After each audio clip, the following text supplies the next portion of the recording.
Yung ginagawang paninira ng isang Epifanio Labrador sa INC at sa ating pinakamamahal na tagapamahalang pangkalahatan, ang kapatid na Eduardo V. Manalo. Hindi naman kasiraan yan sa INC at sa ating tagapamahalang pangkalahatan. Kasiraan naman yan ng Epifanio Labrador na yan.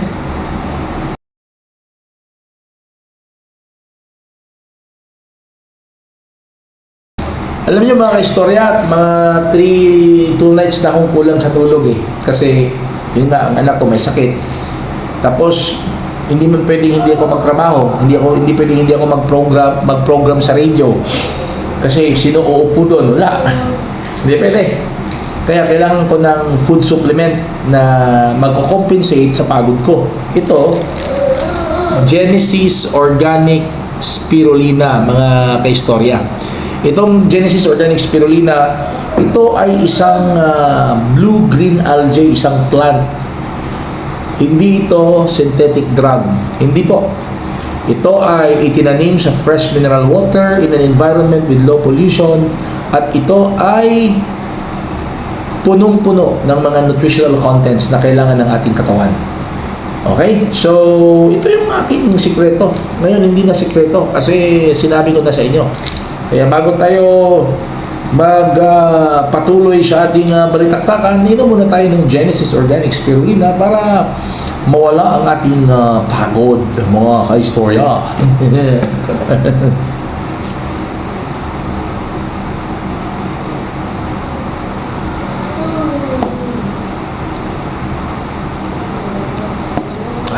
Sarap.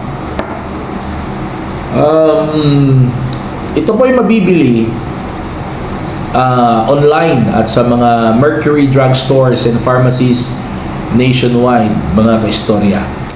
And for more information, please visit their website, genesisspirulinaph.com. And please, you may also contact, call or text 0977-688-5730. Genesis Organic Spirulina, ang dekalidad na spirulina ng bayan. Kaistorya, kamusta kayo dyan? Kung ikaw ay bago pa lang sa aking channel, ako po'y masayang-masaya kapag you click the subscribe button. Kung sa FB page naman po o sa TikTok account, please follow. And don't forget to help me grow my subscribers and followers by sharing it, and help me make my content more engaging by liking it and making your comments. Mga kaistorya, gusto kong makisawsaw. Gusto kong magbigay ng aking opinion. Ang opinion ko dyan, mga istorya, yung ginagawang paninira ng isang Epifanio Labrador sa INC at sa ating pinakamamahal na tagapamahalang pangkalahatan, ang kapatid na Eduardo V. Manalo. Hindi naman kasiraan yan sa INC at sa ating tagapamahalang pangkalahatan. Kasiraan naman yan ng Epifanio Labrador na yan. Akala ba niya na noong pinagsasalitaan niya ng kalapastanganan ng Iglesia ni Cristo at ang ating tagapamahalang pangkalahatan ay maniniwala ang mga tao sa kanya? Yung lahat ng mga sinabi niya paninira sa INC, wala eh. Bounce back lahat sa kanya yun. Bakit? Alam naman natin mga istorya, hindi na maniniwala ang tao. Walang maniniwala sa kanya.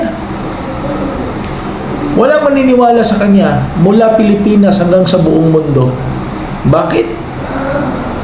Kasi hindi naman bulag ang mga tao eh. Hindi bulag ang mga tao kung ano ang mga naging achievements ng Iglesia ni Cristo at ano ang na-contribute ng Iglesia ni Cristo hindi lamang sa Pilipinas kundi sa iba't ibang panig ng mundo.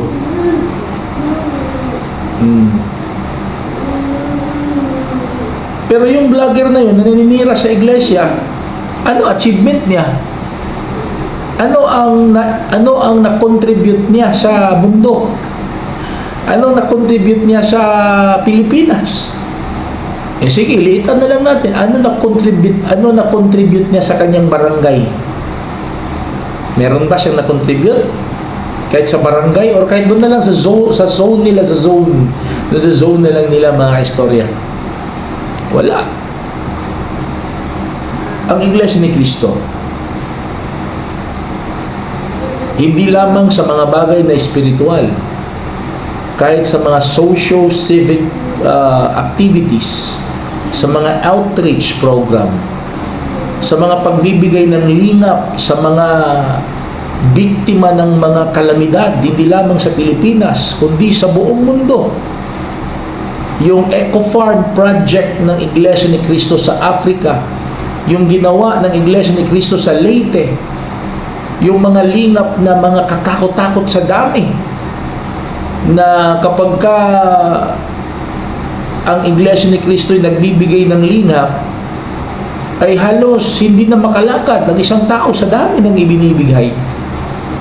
Yun, hindi naman bulag ang mga tao na makita ang lahat ng mga yon. Kaya alam nyo, mga kapatid, kalmado lang kayo dyan. Yung iba kasi mga kapatid, anyway, I understand naman. Kasi alam naman natin na alam ko naman kung gaano natin kamahal ang iglesia. Kasi sa Panginoong Diyos yun eh. Mahal natin ang Panginoong Diyos. At gaano natin kamahal ang kapatid na Eduardo V. Manalo, gaano natin kamahal ang ating tagapamahalang pangkalahatan. Pero huwag tayong paapekto sa ating emotion. Kasi ganito yan mga kapatid ha. Kapag ka kasi ma-overwhelm tayo sa emotion natin, minsan hindi na tayo nakakapag-isip ng tama ba? Oo. Bayaan mo na yon. Ay, hindi naman siguro, hindi naman sinasabing bayaan. Gusto nyo kasuhan? Sige, kasuhan nyo.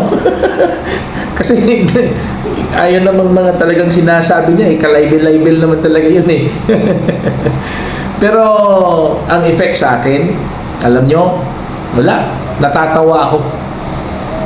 Hindi ako nagagalit. Hindi ako nagagalit sa Epifanio Labrador na yan. Hindi ako nagagalit. Wala kasi ganito yan mga kaistorya, mga kapatid ha. Kung magagalit ka sa ginagawa niya, tagumpay siya. Tagumpay siya. Kasi yun talaga ang purpose niya.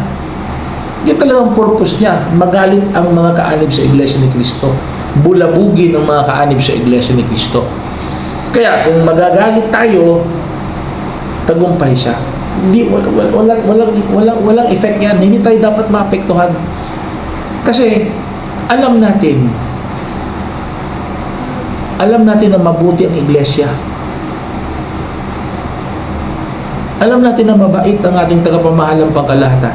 At alam natin kung ano ang achievement at ano ang contribution ng Iglesia ni Cristo sa Pilipinas at sa buong mundo. Hindi lamang tayong mga kaanib sa Iglesia ni Cristo nakakaalam yan, kundi kahit hindi makaanib sa Iglesia ni Cristo.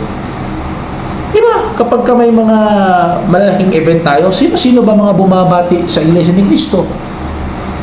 Mga presidente sa iba't ibang bansa. Sino ba ang dumadalaw, nakikipag-courtesy call sa ating tagapamahalang pangkalahatan? Iba't ibang mga presidente sa iba't ibang mga bansa at mga ambassadors. Tapos, magpapa-apekto lang tayo sa isang Epifanio Labrador na yan. Kaya wala effect ba? Parikoy, Epifanio, no effect yan. Wala problema. Tawa lang ako sa iyo. Kasi alam ko naman Sir Epifanio, pinapanood lang kayo. Pinapanood lang kayo. Kasi gusto lang nila ng comedy. Ganun lang yun. Gusto lang nila ng entertainment. Pero kung iisipin mong maniniwala ang tao sa'yo, hindi maniniwala. Oo. Kasi ano bang portfolio mo? Ano credibility mo? Ano na ang napatunayan mo sa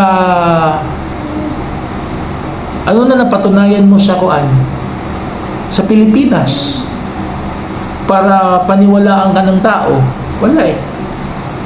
Wala pa. Kaya don't worry, sir, hindi ako galit sa'yo. Natatawa lang ako sa'yo. Ako sa'yo, Mr. Epifanio Labrador, magsuri ka sa Iglesia ni Cristo. Pumunta ka sa pinakamalapit na kapilya. Ito, pagmamahal ko sa'yo, pag-ibig ko ito sa'yo, kasi utos sa amin ng Panginoong Diyos, ibigin ng kaaway. Kapag ka binato ng bato, ano ang ibabato siya ng bato? Tinapay. Pero hindi yung tinapay na nakalagay sa garapon, Yan lang masasabi ko yan. Yan lang yung opinion ko sa Epifanio Labrador issue. Yun. At kahit ilang dosena pa yan na Epifanio Labrador, hindi pa rin maniniwala mga tao sa inyo. Hindi pa rin naniniwala. Kasi salita lang kayo ng salita, wala naman kayo ebidensya. Nahuhulog na naninira lang kayo. Diba? Ang Iglesia ni Cristo hindi nagsasalita. Pero kitang-kita sa gawa. Kitang-kita ng mga mata ng mga Pilipino at ng buong mundo kung ano ang achievement at contribution ng Iglesia ni Cristo. Ano masasabi dyan mga kaistorya? Please write your comments below and don't forget to like. Bago mag-like, comment muna. Subscribe on my YouTube channel and follow on my FB page and TikTok account. And like, comment, and share. Thank you so much!